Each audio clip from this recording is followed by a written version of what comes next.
पिछले वीडियो में हम लोग law of diminishing marginal utility के बारे में पढ़े थे कि law of diminishing marginal utility क्या है, उसका स्टेटमेंट, फिर उसका एक्सप्लेनेशन भी हम सबने देखा था। बीच में उसका जो एजम्पशंस छूटा हुआ था, तो आज हम लोग उस एजम्पशंस पे ही फोकस करने वाले हैं। लेकिन फिर से एक बार हम लोग थोड़ा सा उसको रिवाइज करते हुए कि law of diminishing marginal utility का स्टेटमेंट क्या है। तो law of diminishing marginal utility पिछले क्लास में हम सबने देखा था कि बताता है कि as a consumer increases the consumption of any one commodity keeping constant the consumption of all other commodity, the marginal utility of variable commodity must be finally decline. पिछले वीडियो में हम सबने देखा था कि law of diminishing marginal utility, जिसको गॉसेंस first law के नाम से भी जाना जाता है, और कंजम्पशन का एक महत्वपूर्ण थ्योरी है जो ये बताता है कि कंज्यूमर जब किसी एक वस्तु का कंजम्पशन करता है, बाकी अन्य सभी वस्तुओं के कंजम्पशन को कांस्टेंट रखते हुए, तो उस वस्तु के अंतिम यूनिट से या उससे मिलने वाला जो सेटिस्फेक्शन है, मार्जिनल यूटिलिटी है, वो अंततः निश्चित रूप से गिरता है। मतलब इसमें हम सबने देखा था कि कंज्यूमर जब किसी वस्तु का कंजम्पशन करता है, तो चूंकि किसी भी व्यक्ति या कंज्यूमर के लिए एक साथ बहुत सारी आवश्यकताएं होती हैं और उन बहुत सारी आवश्यकताओं को संतुष्ट करने के लिए उसे एक साथ कई चीजों का कंजम्पशन करना पड़ता है। अभी भी हम लोग हैं तो मान लीजिए हम क्लास में ही बैठे हैं तो एक साथ कई चीजों का कंजम्पशन कर रहे हैं। रूम का कंजम्पशन, डेस्क का कंजम्पशन, बेंच का कंजम्पशन है, लाइट का है, फैन का है, कपड़े का है, कलम का है, कॉपी का है।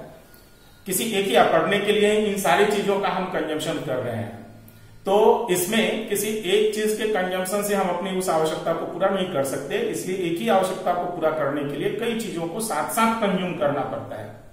अब law of diminishing marginal utility ये बतलाता है कि जब हम इसमें से जब एक साथ कई चीजों को कंज्यूम कर रहे हो तो वेरिएबल कमोडिटी कोई एक होगा, और जब हम उसका कंजम्पशन 1 यूनिट, 2 यूनिट, 3 यूनिट बढ़ाएंगे, keeping constant the consumption of all other commodity, बाकी अन्य सभी वस्तुओं के कंजम्पशन को कांस्टेंट रखते हुए। इस पर भी हम लोगों ने कल चर्चा किया था कि कांस्टेंट का मतलब क्या है। तो कांस्टेंट का मतलब है कि बाकी अन्य वस्तुओं का जो रिलेशन उस वेरिएबल कमोडिटी के पहले यूनिट के साथ था, वही रिलेशन अंतिम यूनिट तक बना रहेगा। कांस्टेंट करने का मतलब ये नहीं कि उसका कंजम्पशन को छोड़ देना, रोक देना, ये नहीं, बल्कि उसको एज इट इज करते रहना, और ये ध्यान रखना कि पहले यूनिट के साथ उसका जो रिलेशन रहा वेरिएबल कमोडिटी के साथ, बाकी अन्य वस्तुओं का वही रिलेशन अंतिम वस्तुओं तक, अंतिम यूनिट तक बना रहेगा। और इस प्रकार जब बाकी अन्य वस्तुओं को कांस्टेंट करते हुए वो किसी एक वस्तु का कंजम्पशन बढ़ाता है, तो कहता है कि अंततः निश्चित रूप से मार्जिनल यूटिलिटी घटता है। कल हम लोगों ने देखा था कि कुछ केसों में मार्जिनल यूटिलिटी बढ़ भी सकता है। नहीं तो लॉ ऑफ मार्जिनल यूटिलिटी का जो नेचर है कि जैसे जैसे हम कंजम्पशन बढ़ाएंगे मार्जिनल यूटिलिटी घटेगा। लेकिन इस टेबल में कल हम लोगों ने देखा था कि सेकेंड यूनिट पर मार्जिनल यूटिलिटी 10 यूटिल से बढ़कर करके हो गया है 20 यूटिल्स। इसके आगे जब कंज्यूम किया जा रहा है तो मार्जिनल यूटिलिटी घट रहा है, घटते घटते 0, बाद में नेगेटिव। कल हम लोगों ने इन चीजों पर चर्चा भी किया था कि वो कौन सा यूनिट होगा या किस परिस्थिति में सेकेंड यूनिट पर मार्जिनल यूटिलिटी बढ़ सकता है।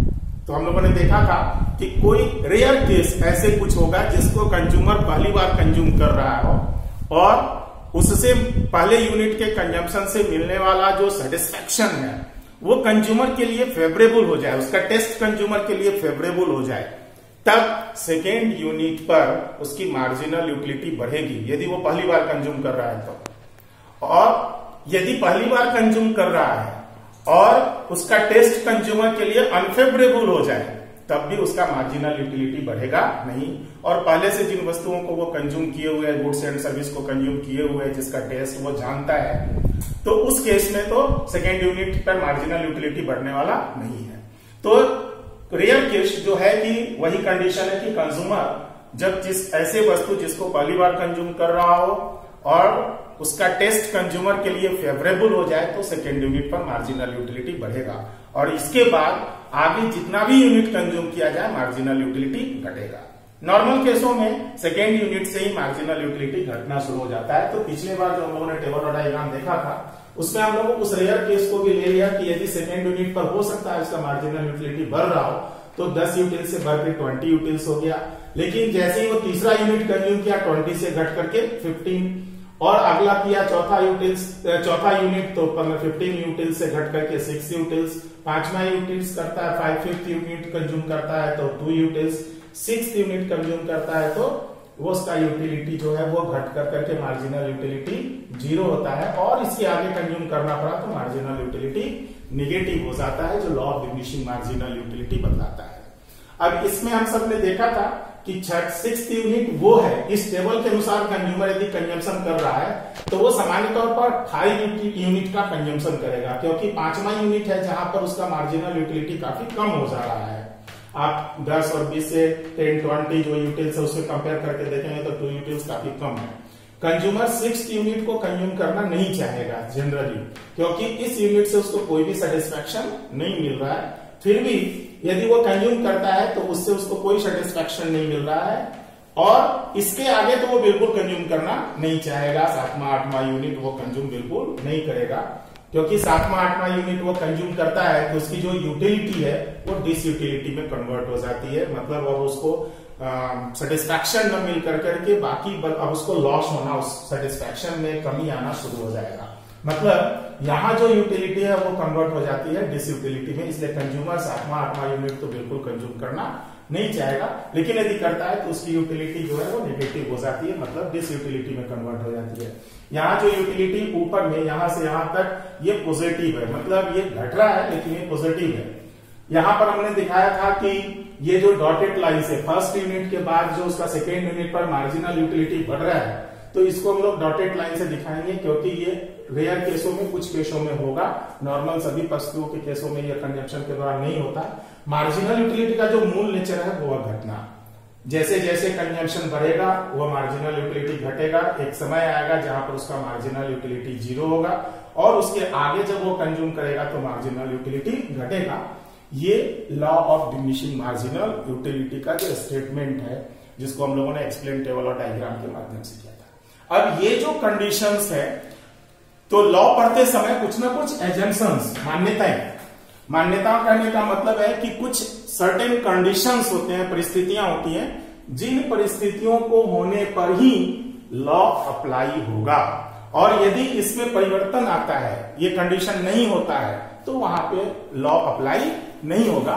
इसलिए हम लोग अब इन एजम्पशंस पर बात करेंगे कि वो कौन कौन से एजम्पशंस हैं जिस पर ये लॉ डिपेंड करता है, law of diminishing marginal utility. तो आज हम लोग उस पर ज्यादा फोकस करेंगे। सबसे पहला जो एजम्पशंस है कि all units of the commodity should be normal and homogeneous in size and quality. All units of the commodity, जिस वस्तु का हम कंजम्पशन कर रहे हैं उसका जो सभी यूनिट यहां जो दिया हुआ है 1 2 3 4 5, वो सभी यूनिट शुड बी नॉर्मल, सामान्य होगा, एंड होमोजेनियस, समरूप होगा। किसमें? तो इन साइज, आकार में, एंड क्वालिटी गुण में। मतलब कहता है कि इस एजम्पशंस को हम लोग 4 भाग में भी बांट सकते हैं, 4 एजम्पशंस बनाया जा सकता है। जैसे पहला साइज में नॉर्मल होना, दूसरा होगा साइज में होमोजेनियस होना, तीसरा होगा क्वालिटी में नॉर्मल होना, और चौथा होगा क्वालिटी में होमोजेनियस होना। तो इस एक पॉइंट को, एक एजम्पशंस को, जो एजम्पशंस का पहला पॉइंट है, हम उसको 4 पॉइंट में भी कन्वर्ट कर सकते हैं, और उसी तरह से उसको तोड़ करके हम लोग समझते हैं। सबसे पहले आते हैं साइज, आकार। अब साइज में पहला हो गया साइज में नॉर्मल होना, यहां दिखा रहा है कि ये साइज है। इस साइज में पहला जो इसका हो गया ये नॉर्मल, और दूसरा हो गया ये होमोजेनियस। तो साइज में पहला नॉर्मल होना, साइज में नॉर्मल होने का मतलब क्या है? तो हम जिस वस्तु का भी कंजम्पशन कर रहे हैं उसका एक नॉर्मल साइज होता है, और उस साइज में होना चाहिए, क्योंकि जब साइज नॉर्मल नहीं होगा, सामान्य से हटकर करके होगा, तो शायद कंजम्पशन नहीं हो। इसलिए साइज में नॉर्मल होना। जैसे एक समान तौर पर कंज्यूमर एक रोटी खाता है, तो रोटी का एक नॉर्मल साइज है। जब हम घरों में रोटी बनाते हैं तो एक जो छोटा सा तावा है, उस तावे पर जिस रोटी को सेका जाता है उसको हम साइज में नॉर्मल होना कह सकते हैं। लेकिन एक बड़ी सी रोटी बना दी जाए तो वो काफी बड़ा हो, तो उस रोटी को हम नॉर्मल साइज के रूप में नहीं कहेंगे, क्योंकि उसका कंजम्पशन बहुत ज्यादा होने वाला नहीं है। अब बहुत बड़ी रोटी है तो उसको पार्ट वाइज कर करके कंज्यूम करना, तो वहां यूनिट की बात नहीं आएगी। इसलिए साइज में नॉर्मल होना चाहिए। अब यदि साइज में नॉर्मल है तो उसका 1 यूनिट 2 यूनिट कंजम्पशन होगा, लेकिन बहुत बड़ी रोटी है तो कंजम्पशन नहीं होगा। अब मान लीजिए हम शर्ट पहन रहे हैं, शर्ट अपने शरीर के आकार का नहीं हो, तो हम यदि ये शर्ट पहने हैं तो ये हमारे नॉर्मल साइज का है, इसलिए हम इसको कंज्यूम कर रहे हैं। लेकिन ये शर्ट काफी बड़ा हो जाए, जापान का सुमो पहलवान का एक शर्ट हो और हमको उसको कंज्यूम करने के लिए दिया जाए, तो क्या हम उसको कंज्यूम कर पाएंगे? हम उसको पहन पाएंगे? और पहन के लिए तो क्या वो सेटिस्फैक्शन मिलेगा क्या? तो नहीं मिलेगा। या साइज में बहुत छोटा हो जाए, एकदम छोटी सी टी शर्ट हमको ला करके दिया जाए पहनने के लिए, तो क्या हम उसको पहन पाएंगे? नहीं पहन पाएंगे, मतलब कंजम्पशन नहीं होगा। तो इसलिए ये पहला काम करता है, पहला एजम्पशन की साइज में नॉर्मल होना चाहिए, एबनॉर्मल उसका ना हो, साइज ना तो बहुत बड़ा हो ना बहुत छोटा हो, क्योंकि उस समय उससे मिलने वाला सेटिस्फैक्शन का कंक्लूजन नहीं होगा। फिर दूसरे, जैसे कि मान लीजिए साइज में नॉर्मल होना, उससे कंजम्पशन पर क्या असर पड़ता है। तो मान लीजिए कि एक रोटी की ही बात करते हैं, तो यहां पर कहता है कि साइज उसका नॉर्मल हो, तो नॉर्मल होने का मतलब हो गया कि उसका आकार हो, फिर है उसका एक होमोजेनियस होना, बिल्कुल समरूप। तो साइज में समरूप होने का मतलब क्या है, होमोजेनियस होने का मतलब क्या है?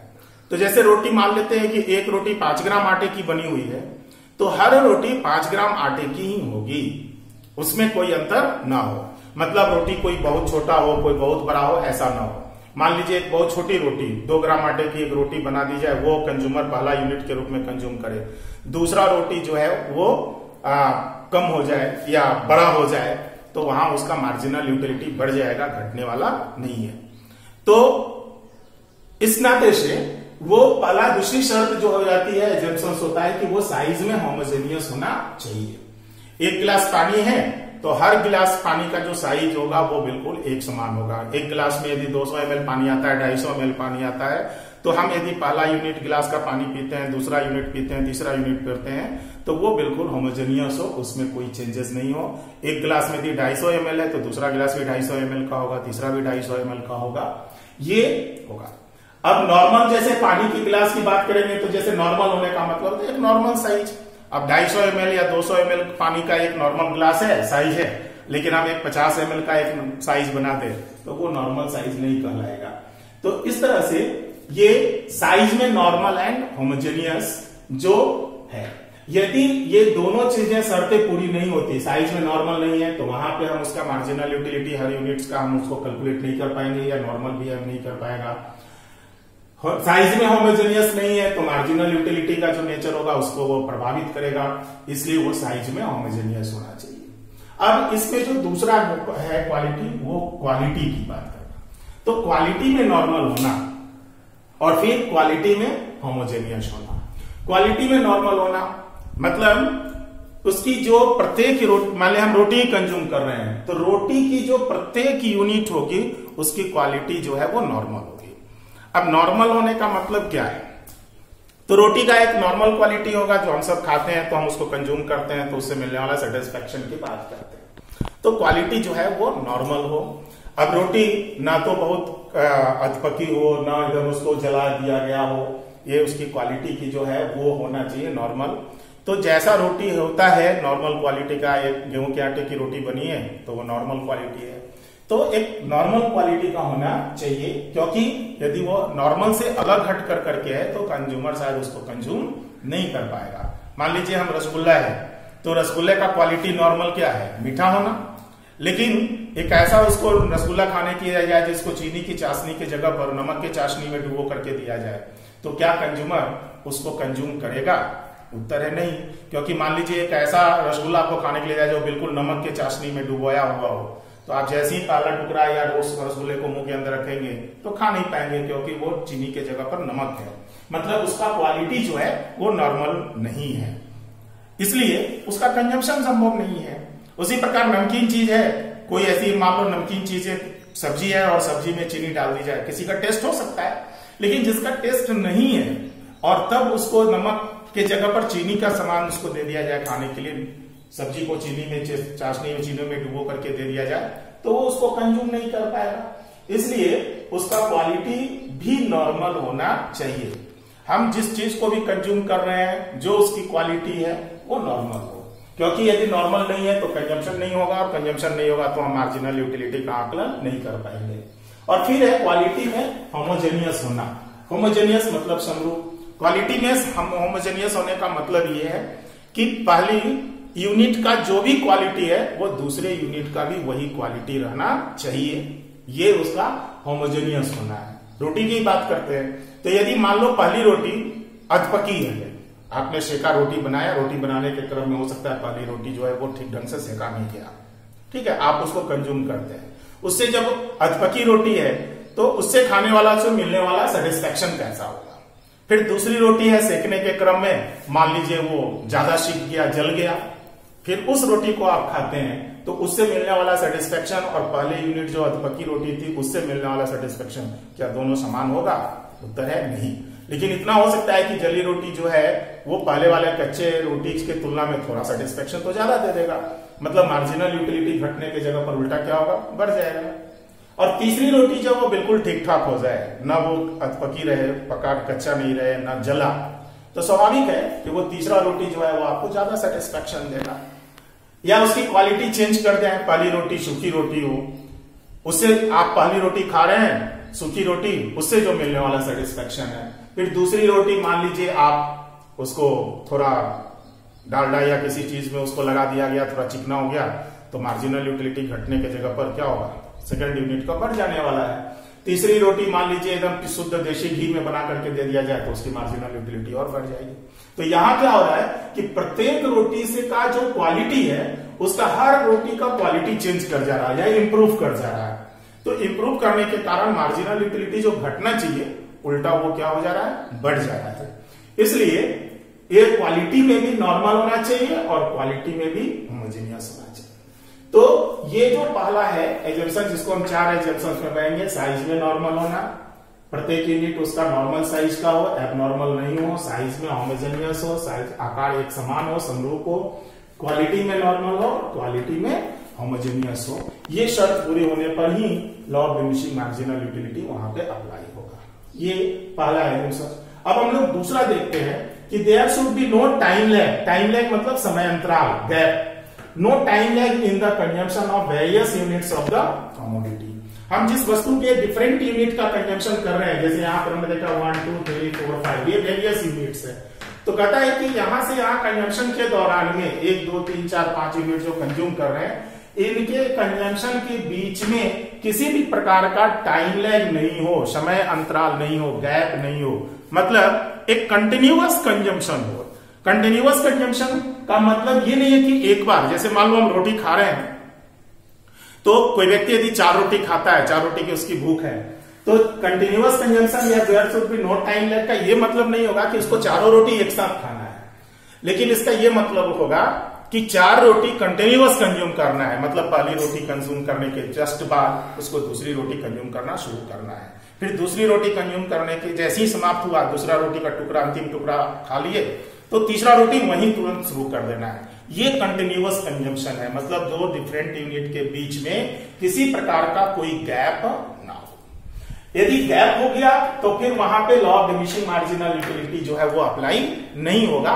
तो वेरियस डिफरेंट यूनिट के कंजम्पशन के बीच में गैप नहीं होना चाहिए, तभी वहां पे law of diminishing marginal utility apply होगा। आप ही सोचो, मान लीजिए आप विद्यार्थी हो, आप 4 रोटी एक व्यक्ति खाता है एक बार में, 4 रोटी उसका डाइट है, वो 4 रोटी खाता है, लेकिन व्यक्ति आप ही उस 4 रोटी को आप जैसे दवा का डोज बना दो, सुबह 1 रोटी, दोपहर 1 रोटी, तीसरी रोटी शाम को, चौथी रोटी रात को, तो आप पहली रोटी सुबह खाते हैं और दूसरी रोटी मान लीजिए आप 12 बजे दिन में खाते हैं, क्या दूसरी रोटी से मिलने वाला सेटिस्फेक्शन घटेगा क्या? तो उत्तर है नहीं। क्यों नहीं? क्योंकि पहली रोटी कंज्यूम और दूसरी रोटी के बीच में 5 घंटे या 6 घंटे या 4 घंटे का जो डिफरेंस आ गया, समय अंतराल आ गया, उसके कारण सेकेंड यूनिट जब आप रोटी ले रहे हो तो उसकी मार्जिनल यूटिलिटी घटेगी नहीं, बल्कि वो बढ़ जाएगी, क्योंकि तब तक व्यक्ति का भूख बढ़ जाने वाला है। फिर आप तीसरी रोटी खाते हो, फिर 3-4 घंटे के अंतर पर खाते हो, तो वो मार्जिनल यूटिलिटी नहीं घटेगा। तो इसको आप प्रैक्टिकली कर करके देख सकते हो। चाहे और भी कोई चीज हो सकता है, हम किसी भी चीज को कंज्यूम करें, शर्ट ही है, मान लीजिए आप एक शर्ट पैंट लेते हो तो शर्ट पैंट को पहनने के लिए दिया जाए और पहली बार मान लीजिए आपको पहला यूनिट एक शर्ट और पैंट दिया जाए, जब वो पहन करके आप समाप्त हो जाता है, कपड़े फट गए, मान लीजिए साल में 2 शर्ट पैंट आपको चाहिए, और दूसरी बार भी जब लेने जाते हैं तो सेम रंग सेम क्वालिटी वही, मान लीजिए एक थान का कपड़ा पहले से रखा हुआ है, उसी से आपको फिर से एक शर्ट पैंट बनवा करके दे दिया जाए, और जैसे ही वो समाप्त हो दूसरा फिर आपको सेम कलर सेम क्वालिटी का चीज पैंट शर्ट दे दिया जाए, तो क्या वो आपको सेटिस्फेक्शन देगा? वो बढ़ेगा? नया पैंट शर्ट होने के बाद भी उसकी मार्जिनल यूटिलिटी बढ़ेगी? तो शायद नहीं, क्योंकि वहां आप उसको तुरंत पहले कंज्यूम कर चुके हो। तो ये विद्यार्थियों में जो स्कूल ड्रेस न पहनने की प्रवृत्ति आती है, कई बार वो कोशिश करते हैं कि हम बिना स्कूल ड्रेस के, तो उसके पीछे का कारण क्या होता है? तो शायद यही है, किसी स्कूल में कोई बच्चा लगातार एक ही ड्रेस में पिछले 6-7 सालों से आ रहा है, तो एक ही कलर के ड्रेस को पहनते पहनते उससे मिलने वाला उसका सेटिस्फेक्शन जो है कंटिन्यूअस कंजम्पशन के कारण घटता है, और इसके लिए वो उसको कंज्यूम करना नहीं चाहता, या मजबूरी बस वो एक डिसिप्लिन है, जिस डिसिप्लिन के कारण उसको कंज्यूम करता है, और उसको फ्री छोड़ दिया जाए तो वो यूज करने से बचना चाहता है। और कई बार उसका आप सब भी प्रयास किए होंगे कि हम किसी कारण से आज हमको स्कूल ड्रेस में ना, यूनिफॉर्म में ना जाना पड़े, कारण है कंटिन्यूअस कंजप्शन, लेकिन उसको चेंज कर दिया जाए तो फिर वो उसकी मार्जिनल यूटिलिटी को बढ़ा देती है। तो इसलिए कहता है कि ये टाइम लैग ना हो, ये ध्यान रखना चाहिए, क्योंकि यदि टाइम लैग हो गया तो मार्जिनल यूटिलिटी जो है वो घटेगी नहीं, उल्टा बढ़ जाएगी। कई बार घरों में आप छोटे बच्चों को देखे होंगे कंज्यूम कराते हुए, छोटा बच्चा है, माँ उसको खिला रही है, घर के बड़े बुजुर्ग खिला रहे हैं, तो 1 चम्मच 2 चम्मच 3 चम्मच खाने के बाद वो बच्चा खाने से इनकार करने लगता है और वो खाना नहीं चाहता है। तो ऐसा क्यों होता है? और वैसे परिस्थितियों में घर में यदि ध्यान दिया जाए तो बड़े बुजुर्ग क्या कहते हैं, यदि बच्चा खाना नहीं चाहता है, रोना धोना शुरू करता है, तो लोग कहते हैं थोड़ी देर छोड़ दो, उसको खेलने दो, उसको थोड़ा देर छोड़ दिया जाए और फिर वही चीज उसको कंज्यूम करने के लिए दिया जाता है, वो बच्चा खा लेता है। तो कारण क्या है? तो वहां पर है वही law of diminishing marginal utility का ऑपरेट होना। हम वो परिवार में शायद वो लोग इस चीज को लॉ के रूप में नहीं समझ रहे होंगे, लेकिन वहां पे वो अप्लाई हो रहा है। बच्चा को जब कंटिन्यूअस कंजम्पशन कराया जा रहा है तो हर अगले चम्मच से उसको मिलने वाला मार्जिनल यूटिलिटी घट रहा है, और इसलिए कुछ यूनिट कंज्यूम करने के बाद, उस चम्मच खाने के बाद वो आगे खाना नहीं चाहता है। लेकिन जैसे ही एक समय अंतराल दे दिया जाए, गैप दे दिया जाए, तब फिर से वो मार्जिनल यूटिलिटी को बढ़ जाता है और इसलिए वो उसको कंज्यूम कर लेता है। तो ये सेकेंड जो एजम्पशंस है, मान्यताएं हैं, ये भी फुलफिल होना चाहिए, तभी वहां पे law of diminishing marginal utility apply होगा। मतलब कोई टाइम लैग नहीं हो, गैप नहीं हो, अंतराल नहीं हो डिफरेंट यूनिट्स के बीच में। फिर तीसरा है the mental condition of the consumer should be normal. Mental condition, मानसिक स्थिति, मतलब कहने का मतलब है कि कंज्यूमर जो है वो सामान्य मानसिक स्थिति का होना चाहिए कंजम्पशन के लिए। कई बार असामान्य मानसिक स्थिति का मतलब हम पागल समझ लेते हैं, तो यहां पागल होना नहीं है, पागल है तब उसके लिए भी वो अप्लाई नहीं होगा law of diminishing marginal utility. मान लीजिए उसका मस्तिष्क बिल्कुल काम नहीं करता, वो व्यक्ति बिल्कुल, जिसको हम आम बोलचाल की भाषा में पागल कहते हैं, तो पागल व्यक्ति के लिए किसी चीज के कंजम्पशन से मिलने वाला सेटिस्फेक्शन का कोई मतलब नहीं है। उसको भूख लगी है, नहीं लगी है, कंज्यूम कर रहा है, यदि खाने का चीज मिला तो किया, और उससे जो उसको मिलने वाला सेटिस्फेक्शन का आकलन वो नहीं कर पाएगा, क्योंकि मस्तिष्क ही काम नहीं कर रहा है। लेकिन जो व्यक्ति पागल नहीं है, फिर भी किसी पार्टिकुलर कंजम्पशन के प्रति एबनॉर्मल मेंटल कंडीशन शो करता है। कई बार ऐसे हो सकता है कि मान लो कोई नॉनवेज वाले लोग होंगे, अब किसी को नॉनवेज बहुत अच्छा लगता है और जैसे ही उनके सामने आ जाए वो उस पर टूट पड़ते हैं, तो एक तरह से वो एबनॉर्मल मेंटल कंडीशन, उस पार्टिकुलर गुड्स या चीज को कंज्यूम करने के प्रति उनका जो मेंटल कंडीशन है वो एबनॉर्मल है, वो नॉर्मल नहीं है। तो उस व्यक्ति को प्रारंभ में कुछ यूनिट कंज्यूम करने पर वो मार्जिनल यूटिलिटी घटेगा नहीं, बल्कि उल्टा बढ़ेगा। वो पहला यूनिट, दूसरा यूनिट, तीसरा यूनिट शायद कंज्यूम करे, कुछ यूनिट तक लगातार उसका मार्जिनल यूटिलिटी बढ़ने वाला है, और इसलिए उस पार्टिकुलर गुड्स के प्रति वो एबनॉर्मल मेंटल कंडीशन वाला माना जाएगा, और तब वहां पे law of diminishing marginal utility apply नहीं होगा। किसी को रसगुल्ला बहुत पसंद है, अब रसगुल्ला यदि बहुत पसंद है, अब कोई व्यक्ति एक समान रूप से 2-4 पीस खाने के बाद 5वां पीस खाने की उसकी हिम्मत नहीं होगी, लेकिन कोई 100 यूनिट खा लेता है, तो क्या है, उस पार्टिकुलर रसगुल्ले के कंजम्पशन के प्रति उसका मेंटल कंडीशन जो है वो एबनॉर्मल है, असामान्य है, और उस असामान्य नेचर के कारण वो उसको ज्यादा यूनिट कंज्यूम कर रहा है। अब जो व्यक्ति 100 रसगुल्ला एक बार में यदि खा लेता है, उसके प्रति उसकी आसक्ति है, तो क्या लगता है कि वो पहला दूसरा यूनिट से उसका मार्जिनल यूटिलिटी घटने लगेगा? नहीं, बल्कि उल्टा 2, 4, 10, 15 यूनिट हो सकता है कि और आगे बढ़ते हुए उसका मार्जिनल यूटिलिटी प्रारंभ के यूनिटों में बढ़ता चला जाता है। वो जब 1 यूनिट 2 यूनिट खाता है, जैसे हम भोजन के कहीं पार्टी उटी में खाने के पहले स्टार्टर होता है, तो आप समझो कि उसका प्रारंभ का 10-15 यूनिट हो सकता है, 20 यूनिट ऐसा हो सकता है जो स्टार्टर के रूप में काम करे, उसके अंदर की भूख को या उस वस्तु को कंज्यूम से मिलने वाला सेटिस्फेक्शन को और जगा देता है। तो प्रारंभ में उसका मार्जिनल यूटिलिटी लंबे यूनिट तक, कई ज्यादा यूनिटों तक बढ़ता जाएगा, बढ़ता जाएगा, बढ़ता जाएगा, और फिर एक समय आएगा कि वो घटना, मतलब वहां से law of diminishing marginal utility operate होना शुरू होगा। लेकिन प्रारंभ में वो काफी लंबे समय तक, काफी ज्यादा यूनिट तक वो बढ़ता चला जाएगा, मतलब वहां पे law of diminishing marginal utility apply नहीं होगा। कारण एबनॉर्मल मेंटल कंडीशंस। अब मान लो किसी व्यक्ति को लाल रंग बहुत अच्छा है, साउथ इंडियन व्यक्ति है और लाल कलर का शर्ट पहनता है, टी शर्ट पहनता है। अब ऐसे कंडीशन में जनरली कॉम्बिनेशन अच्छा नहीं माना जाता कि एक साउथ इंडियन या अफ्रीका व्यक्ति यदि लाल टी शर्ट पहनता है, लाल शर्ट कपड़ा पहनता है, तो उसका मेंटल कंडीशन यदि लाल के प्रति है, हम आप एक नॉर्मल मेंटल कंडीशन वाले होंगे तो जब कपड़ा लेने जाएंगे तो देखेंगे अरे नहीं इस कलर का तो पहले से है, तो चलो कोई दूसरा कलर, कोई दूसरा डिजाइन ले ले। कारण क्या है? लेकिन यदि वो लाल रंग उसका मानसिक स्थिति है, लाल रंग ही उसको ज्यादा सेटिस्फेक्शन देता है, तो आप गौर करोगे वैसे व्यक्ति अपने पार्टिकुलर कलर वाले चीज को बार बार कंज्यूम करता है, और वो जितनी बार शायद शर्ट खरीदे, टी शर्ट खरीदे, वो उसी कलर को कंज्यूम करेगा। लेकिन एक नॉर्मल उसके प्रति है तो वो कलर चेंज करता है, क्वालिटी चेंज करता है, क्वालिटी से मतलब नहीं है लेकिन कलर चेंज करेगा। लेकिन उस रंग के प्रति उसकी आसक्ति है, मतलब एबनॉर्मल मेंटल कंडीशन है उस रंग के प्रति, वो सामान्य व्यवहार नहीं करता, तो वो बार बार उसी कलर को ज्यादा यूज करेगा, और तब वहां पे law of diminishing marginal utility operate नहीं होगा। तो किसी भी गुड्स या सर्विस को कंज्यूम करते समय कंज्यूमर की मानसिक स्थिति नॉर्मल होना चाहिए उस पार्टिकुलर गुड्स या सर्विस को कंज्यूम करने के प्रति। यदि नहीं है तो फिर वहां law of diminishing marginal utility operate नहीं होगा। 4 है कि the habit, taste, income, fashion of the consumer should remain same. आगे हम लोग डिमांड पढ़ने वाले हैं, तो डिटर्मिनेंट्स ऑफ डिमांड में इन चीजों को हम लोग देखने वाले हैं कि हैबिट, आदत, टेस्ट। टेस्ट मतलब किसी वस्तु को कंज्यूम करने से जो मिलने वाला सेटिस्फैक्शन है, इसको हम लोग एक टेस्ट कह सकते हैं, स्वाद, और दूसरा टेस्ट खाने की चीजों का भी टेस्ट होगा, लेकिन जो खाने वाली चीजें नहीं है, हम किसी भी चीज को कंज्यूम करते हैं, मान लो हम कैसा शर्ट पहनते हैं, कैसा चलते हैं, कैसा बोलते हैं, ये अपना, इससे हमारा टेस्ट परिलक्षित होता है।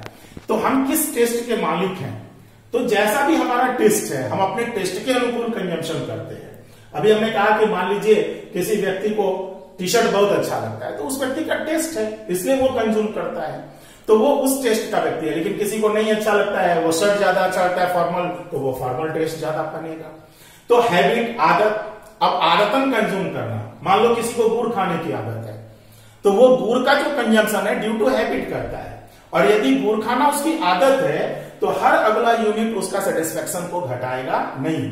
लेकिन ये आदत के बदलना भी नहीं चाहिए ड्यूरिंग कंजम्पशन। अब उसको मीठा पसंद है लेकिन 1 यूनिट खाने के बाद उसको मीठा पसंद नहीं रह गया, तो क्या होगा? मार्जिनल यूटिलिटी पर असर आ जाएगा। इसलिए वो जो भी चीज कंज्यूमर कंज्यूम करता है, हम डिमांड करते हैं, आगे हम लोग इन सब चीजों को इसी यूनिट में और चर्चा करने वाले हैं। तो ये सारी चीजें जो है वो डिटर्मिनेंट्स है। हैबिट जो है हमारी आदत, हमारा टेस्ट, हमारा इनकम, फैशन, ये सब हमारे कंजम्पशन और डिमांड को प्रभावित करते हैं डायरेक्टली और इनडायरेक्टली।